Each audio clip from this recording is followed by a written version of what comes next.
বালুরঘাট কলেজে বৃহস্পতিবার progressive student ইউনিয়নের পক্ষ থেকে পতাকা ও পোস্টার লাগানোকে কেন্দ্র করে ছাত্র রাজনীতিতে নতুন চর্চা শুরু হয়েছে। এদিন সংগঠনের রাজ্য সম্পাদক দেবজ্যোতি দাসের উপস্থিতিতে কলেজ সহ জেলার বিভিন্ন শিক্ষা প্রতিষ্ঠানে পতাকা লাগানো হয়। জিয়াগঞ্জে লেনিনের মূর্তি ভাঙার ঘটনায় সরব হন তারা।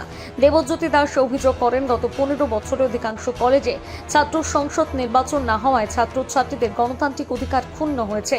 দ্রুত ছাত্র সংসদ নির্বাচন, পরিকাঠামো উন্নয়ন ও পড়াশোনার পরিবেশ উন্নত করার দাবি তোলেন পিএসইউ। দীর্ঘ 15 বছর তৃণমূলের যে অপশাসন, সেই অপশাসনে সাধারণ ছাত্রছাত্রীদের অধিকারের যে লড়াই, সেই লড়াইকে তৃণমূল স্তব্ধ করে রেখেছিল।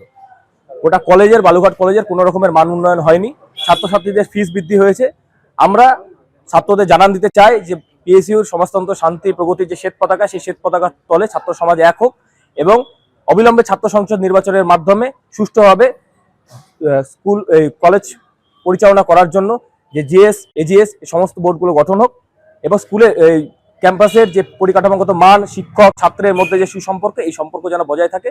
এর জন্য আজকে আমরা কলেজে আমাদের ছাত্র সংগঠন পিএসইউর ফ্ল্যাগ লাগিয়েছি, এখানে পোস্টার পড়েছে। আপনারা জানেন যে ভোট পরবর্তীতে যে উল্লাস উন্মাদনায় বিজেপি মেতে উঠেছে এবং জিয়াগঞ্জে যেভাবে লেনিনের মূর্তি ভেঙে দেওয়া হয়েছে, এই যে মূর্তি ভেঙে দেওয়ার যে কালচার, এই কালচারের বিরুদ্ধে আমরা এক পোস্টারিং করেছি। তাদেরকে আমরা জানান দিতে চাই যে মূর্তি হয়তো তারা ভাঙতে পারবে, কিন্তু আদর্শ কখনো মোছা যায় না। এই আদর্শ নিয়ে পিএসইউ লড়বে। সাধারণ ছাত্রছাত্রীদের কথা, তাদের এর হকের লড়াই আমরা সবসময় এগিয়ে থাকবো। এই জন্য আজকে আমরা কলেজে আমাদের বালুঘাট কলেজে আজকে হচ্ছে, তপন কলেজে হবে, গঙ্গারামপুর কলেজে হবে এবং দক্ষিণ দিনাজপুরে বিভিন্ন জায়গায় প্রতিরাম কলেজ, বুনিয়াদপুর কলেজ, এই সমস্ত কলেজগুলোতে আমাদের আজকে ফ্ল্যাগ লাগানোর কর্মসূচি রয়েছে।